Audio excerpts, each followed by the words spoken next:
Welcome to Talking Real, the official unofficial recap show for the Real KVO. Where Sarasota's waterfront is now a battlefield, developers travel in packs, and the only thing rising faster than housing costs is the tide of bullshit coming out of our county commissions. Well. Good evening, Sarasota, Manatee, and the Greater I-75 corridor. I'm your host, Les McCurdy, the only comedian in town who remembers when Bayfront Park was for families and not gnome warfare simulation training. And with me tonight, the man who has given far too many weather reports during political emergencies, our resident tornado analyst. Hey Les, let's just say the Doppler had a poo brewing today. And rounding out the panel, the pride of the Sam's Club parking lot, the prophet of hurricane shutters and bad decisions, a woman who once fought a raccoon over a Publix chicken tender sub and won, Auntie Misty. Listen, if the gnomes come back, I'm swinging first. Those mother effers. Haha.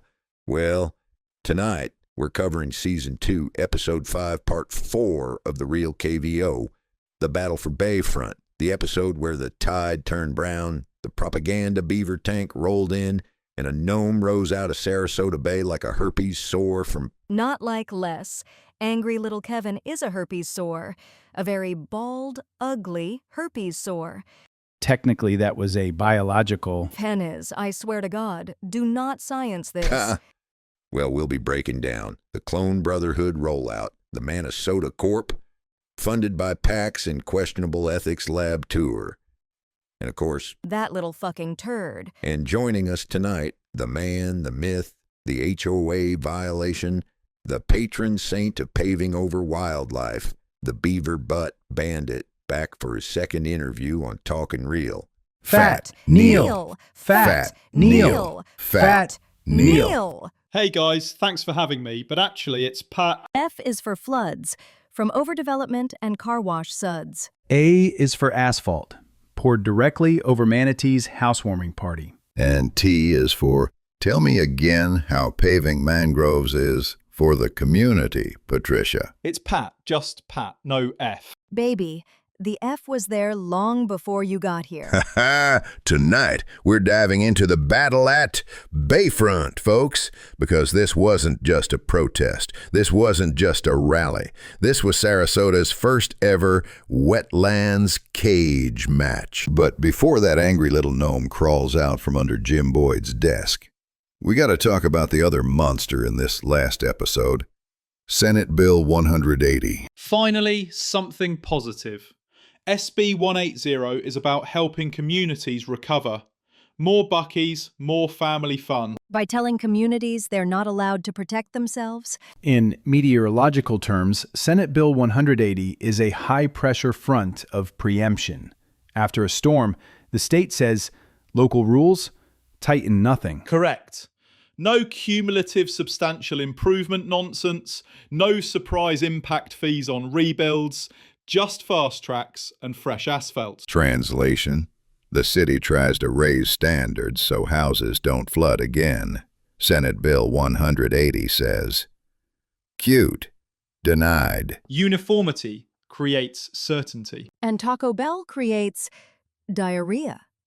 Certainty that the next flood comes right on schedule with your late-night snack. And if a city even thinks about stronger rules, any person can sue to smack it down and maybe get attorney's fees. It's like stand your ground, but for zoning lawsuits. We call that empowering the public. You mean empowering your pockets. Senate Bill 180 ain't disaster recovery. It's disaster recycling. Same house, same slab, more water. Reads like a Mike Ron Hims ad. Forecast 100% chance of growth, 0% chance of local control. So then we get to the Minnesota core basement. I think you mean the cloning dungeon.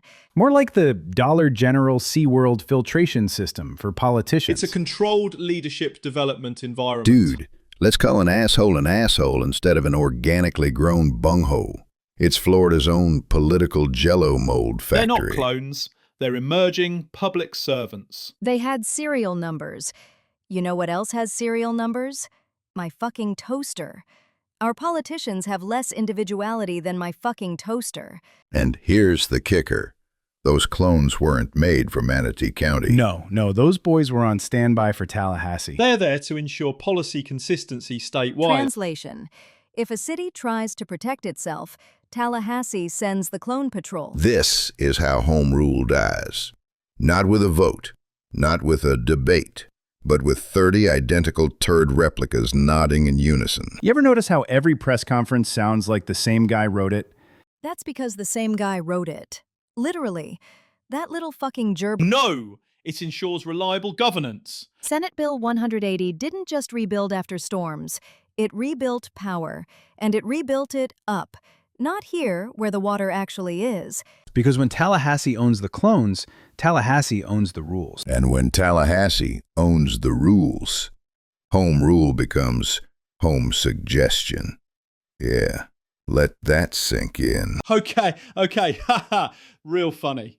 You'll think you're comedians, but you don't understand what it takes to control, I mean, run a county. Sure we do.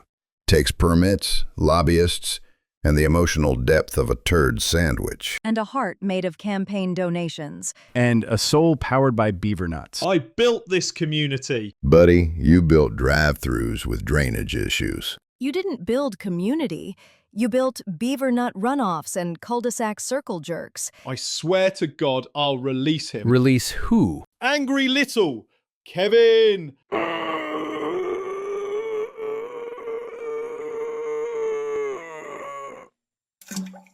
Well, folks, and with that, this has been Talking Real. Please remember, flood maps don't lie, but developers do. Ooh, yeah. And Pat Neal eats beaver butt. butt.